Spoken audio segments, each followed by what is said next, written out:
नमस्कार फ्रेंड, एक बार फिर से आप सभी का स्वागत है। फ्रेंड्स, आजकल क्या लगातार पेंशन रिवीजन, पेंशन अपडेशन की बात चलती है और जितने भी हमारे रिटायर्ड साथी हैं उनके जो भी पेंशन के इश्यूज हैं, स्पेशल अलाउंस के इशू हैं, इसके साथ साथ हेल्थ इंश्योरेंस के इशू हैं, इन सब पे लगातार बातें चलती हैं। डी न्यूट्रलाइजेशन का इशू है। इसी बीच पेंशन अपडेशन के बारे में एक हमारे रिटायर्ड वरिष्ठ साथी ने फेसबुक पे अपना एक राइटअप शेयर किया। हालांकि उसका डिटेल मैं आपको नहीं बताता हूं, लेकिन उसके कुछ अंश मैं आपको बताता हूं जो आपके भी मन को छू देगी। फ्रेंड्स, उन्होंने लिखा है कि 4 दिन में पहले, ये राइटअप मैं उनके आभार आपको प्रस्तुत कर रहा हूं। 4 दिन पहले मैंने फिर प्रधानमंत्री और वित्त मंत्री को पेंशन रिवीजन के लिए पत्र लिखे हैं, जिसकी कॉपी मैं आपके ज्ञानार्थ संलग्न कर रहा हूं। अगर इस बार भी हमारी पेंशन रिवीजन नहीं होती है तो मेरा आपके सबके सहयोग, पेंशनर यूनियन के सहयोग एवं ईओबीयू के सहयोग से जंतर मंतर दिल्ली में किसान आंदोलन की तर्ज पर सुबह 10 बजे से शाम 5 बजे तक खाते पीते हुए धरना लगाने का विचार है। क्योंकि हम सब पेंशनर 60+ हैं। हम सबका जीवन दवाइयाँ, परहेज, वॉकिंग और एक्सरसाइज पर चल रहा है। मैं किसी पेंशनर के जीवन का रिस्क नहीं लेना चाहता। अगर धरना लगाना भी पड़ा तो वही पेंशनर धरने पर आए जिनका स्वास्थ्य उनको इस बात के लिए इजाजत देता है। इसके बाद उन्होंने जो पत्र लिखा है प्रधानमंत्री को, उसका जो अर्थ है उसको मैं तो बताता हूं। उनके पूरा जिस्ट नहीं, मैं उसका केवल उन पार्ट को पढ़ूंगा जहां पे कोई कंट्रोवर्सी नहीं हो सकती है। बैंकर्स पेंशनर के पिछले 25 साल से, यानी कि वर्ष 1997 से पेंशन रिवीजन की मांग पेंडिंग पड़ी है। अगर बैंक पेंशनर का पेंशन रिवीजन होता है तो केंद्र सरकार के वित्त विभाग पर पेंशन रिवीजन का कोई बोझ नहीं आएगा, क्योंकि बैंकों के पास हम बैंक पेंशनर का पेंशन फंड लगभग 5 लाख करोड़ रुपए के पास डिपॉजिट पड़ा है। बल्कि अब तो बैंक हम पेंशनर के पेंशन फंड से एनपीए को एडजस्टमेंट करते हुए रुपए निकाल कर कम करते जा रहे हैं। पेंशन रिवीजन के लिए फंड की कोई कमी नहीं है। कमी है तो केंद्रीय वित्त विभाग के अधिकारियों में, आईबीए के अधिकारियों में और ईओबी के नेताओं की नीयत में। महोदय, यहां तक कि माननीय वित्त मंत्री ने भी वित्त मंत्रालय के अधिकारियों एवं आईबीए के अधिकारियों को पेंशन रिवीजन का मौखिक आदेश दिया है।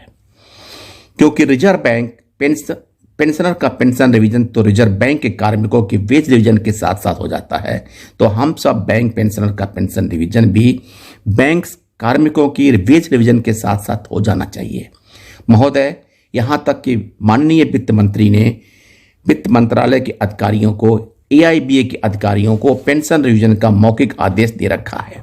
सन 1997 में से अब तक बैंक कर्मियों के 5 वेतन समझौते 97, 2002, 2007, 2012 और 2017 में हो चुके हैं और छठा सन 2022 में ड्यू है, परंतु बैंक पेंशनर का एक भी समझौता नहीं हुआ। बैंक पेंशनर 1997 के स्तर की पेंशन ले रहे हैं।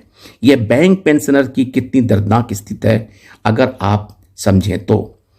महोदय, आपसे निवेदन है कि आप व्यक्तिगत रूप से मामले में दखल देकर हम 6 लाख बैंक पेंशनर की पेंशन रिवीजन को वर्ष 1997 से लागू करवाएं। मैंने यह पत्र इसलिए लिखा है कि इस पर आप ध्यान दें और 6 लाख बैंकर्स को आप निराश नहीं करेंगे। हम 6 लाख बैंकर्स का पेंशनर 1997 से पेंडिंग हमारी पेंशन रिवीजन को लागू करवाएंगे। आपको बहुत मेहरबानी होगी। फ्रेंड्स, हमारे जिन वरिष्ठ साथी ने अपील किया है, ये बहुत ही मार्मिक अपील है और उन्होंने ये कहा है कि जब तक अगर इस पर भी सुनवाई नहीं होती है तो हम धरने का कार्रवाई करने के लिए तैयार हैं। लेकिन उन्होंने उन्हीं पेंशन भोगियों को रिक्वेस्ट किया है जिनका स्वास्थ्य इस बात का इजाजत है। कितना अच्छी बात है कि हमारे ये वरिष्ठ साथी हम सबका ध्यान रखने के बाद इस कार्यक्रम को आयोजित करने के लिए सोच रहे हैं। फ्रेंड्स, इसके साथ साथ मैं एक लोकसभा में एमपी ने अपना 21 तारीख को एक स्टेटमेंट दिया जिसमें उन्होंने इस बात को रखा कि प्राइवेटाइजेशन नहीं होना चाहिए और पेंशन भोगियों का पेंशन रिवीजन होना चाहिए, क्योंकि सफिशिएंट पेंशन फंड पड़ा हुआ है। वो वीडियो मैं आपको इस साथ शेयर कर रहा हूं, आप उसको भी पढ़ें। थैंक यू फ्रेंड्स, नमस्कार, फिर से मिलते हैं, तब तक के लिए धन्यवाद। Shri मरगनी Bharat. Thank you, Speaker sir.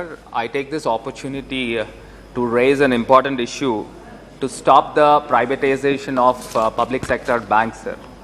Sir, as Honorable Finance Minister last month in her statement, she said that she mentioned to disinvest two public sector banks, sir. Sir, if the banks are making a loss, so earlier government has taken a decision to merge the banks, sir, to revive it. So what happens, sir, if we privatize the banks, sir, they look into their personal motto and their own monetary benefits. They may sanction thousands of crores to their sister concerned banks and their allies. Sir, what if the loans are being given to some companies if they bankrupt, and what is the guarantee for the depositors, sir? Sir, there are about 8 lakh bank employees, sir. What is the job security for them? Sir, almost like 5 lakh superannuated employees, sir. They've been requesting since ages, sir, about their pay revision, sir. Still not it is been updated, sir. They are having more than lakhs of crores in their corpus fund, sir. So why can't government think to update the pay revision, sir? So kindly, therefore, I request through you, sir, to stop privatizing the public sector banks. Thank you.